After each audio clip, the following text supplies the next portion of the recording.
Welcome to ASRS's Journal of Vitreoretinal Diseases Authors Forum. I'm your host, Dr. Timothy Murray, Editor-in-Chief of JVRD. On each episode of the JVRD Authors Forum, I will interview innovative retinal researchers on their studies featured only in JVRD and how these studies will impact our patients' care in our clinics. Tune in to hear directly from investigators about the clinical implications of the newest and highest quality research in the field of retina. Welcome to JVRD's Author Forum podcast, joined tonight by our Associate Editor-in-Chief, Dr. John Thompson, who is of Retina Specialists of Maryland in Towson, Maryland. Welcome, John. Thank you, Tim. You did a beautiful job summarizing 5 of the articles in our most recent issue, and we're going to use your editorial to discuss some of the impacts and findings from those articles. You focused a little bit on the economics of emergency retina surgery, and you also focused on declining access of care. Can you give me an idea of, you've been involved in policy and reimbursement issues representing ASRS and more broadly, even I think with the Academy. Can you tell me a little bit about what those papers are highlighting for our listeners? Well, 3 of the papers had to do with reimbursement for retinal procedures, specifically looking at retinal detachment repair, both basic retinal detachment repair 67108, and some also at complex retinal detachment repair. And these were looking at the situation where you look at the University of Michigan, for example, and they keep through their EPIC system detailed records about the amount of time that each thing took, and you have what's called total activity-based costing. And so that allowed them to look at really what was the cost of the procedure, from the utilization of the room, the nurses, the techs that bring the patient there, so they could do a very detailed analysis. And what they found that was, I think, somewhat surprising to me, although I've heard some of these complaints in the past about the poor reimbursement from Medicare, but what's surprising is that they lost money on these procedures. And that's very concerning because hospitals are a business, surgery centers are a business. And if they lose money on a procedure, they generally will try to find ways of not doing those procedures or making it harder to do those procedures for our retina colleagues. And so this was very concerning. And when I first started to read the papers, I thought, well, universities have high costing and, this is a university problem, but it's really not. I mean, this is a problem in the community as well. And I hear from friends that there are situations where surgery centers don't want to do emergency cases, even if it's within the time that the surgery center is open. And that's going to be a problem of access for our patients. And so what these papers really did was to open my eyes in terms of a looming access crisis, because the surgery centers in the community don't want to do it. The hospitals are losing money, and sooner or later they're going to realize that on those types of cases and probably make it harder for the university faculty to do those cases when they need to be done in the evening, nighttime, or the weekend.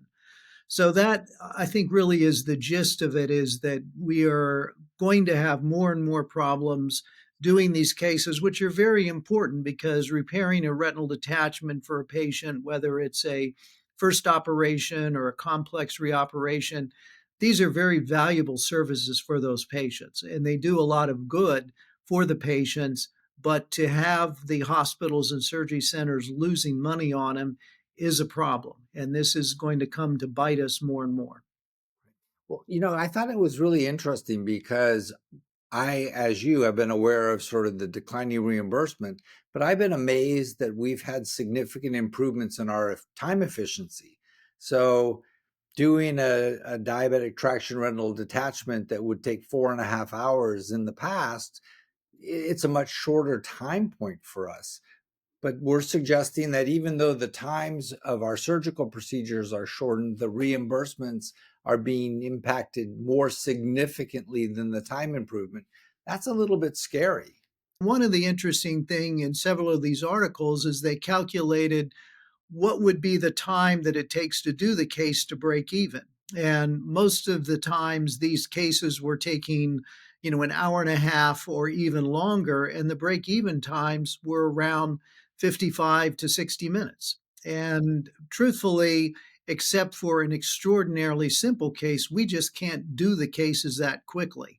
And so it's unrealistic to say, well, we just need to be faster. And if we can do this retinal detachment repair in an hour, then the University of Michigan won't lose money on it. But it's not realistic in this situation. And it also takes nothing into account for teaching institutions where you're teaching fellows. That always takes more time. And it becomes impossible to teach fellows if you have a stopwatch while you're doing your case, trying to rush to do your case in a certain period of time. And you commented that as this continues, that it seems to be pushing cases toward our academic centers as our emergency resource.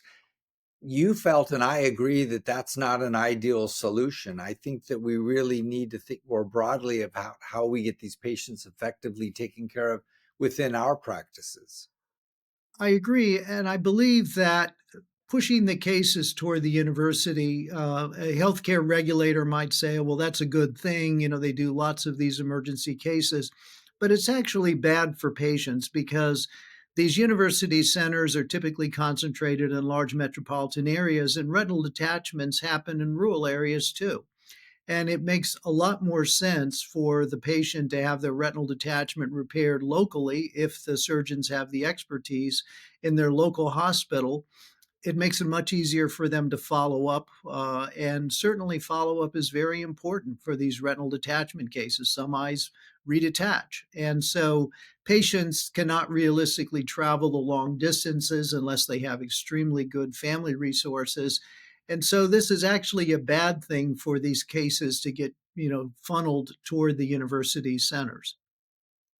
And not so much directly here, but when Dr. Edelman's group looked at sort of Medicare reimbursements and saw the reimbursements drop overall by almost 40% with the volume increasing significantly, don't you feel like we're stressing especially our private practices that don't benefit from facility fee support, that the reimbursements are almost becoming untenable to maintain quality practice? The reimbursements have been driven down really across the board. And this is making it harder and harder to have a profitable practice. And, again, we're all in business, even in private practices. And if the reimbursements don't cover a particular service that we're giving, then again, patients will have trouble accessing that service. I think it's interesting that, five of our articles really focus on this. I think this is really becoming a driving conversation for our profession and particularly for our members. I know that ASRS has been having a more active presence in Washington. What do you think about options for us moving forward? Are there things that we can do at a societal level or a journal level that could be helpful? Well, I think that we need to solve the problem of Medicare reimbursement. And the basic issue is that Medicare has more and more people of Medicare age. We have more and more wonderful procedures across all specialties of medicine that cost more and more. We have expensive Part B pharmaceuticals. And the net effect of this is that there just isn't enough money to cover all these services. And one of the issues you might ask is, well, how does a university such as the University of Michigan or Vanderbilt, which is also published in this area, how can they continue to do this, do these procedures? And the answer is that the private insurers usually pay better. And so the private insurers are subsidizing Medicare to take care of these patients. But that, again, is not a sustainable situation, because if the private insurers start disappearing or they cut their reimbursement sufficiently, then again, you have an access problem for our patients. Well, Dr. Thompson, thank you so much for speaking with me today. It's been a pleasure. I really think you have incredible insight into the determinants for a large part of our future practices based on the financial components of that business. So, John, thank you very much. Thank you, Tim. It's been a pleasure to talk with you this evening. Thanks for tuning in to the JVRD Authors Forum. You can watch and listen to more episodes on the ASRS YouTube channel and on popular podcast directories, including Apple Podcasts and Spotify. Visit www.asrs.org/JVRD forum on the ASRS website to learn more. See you soon.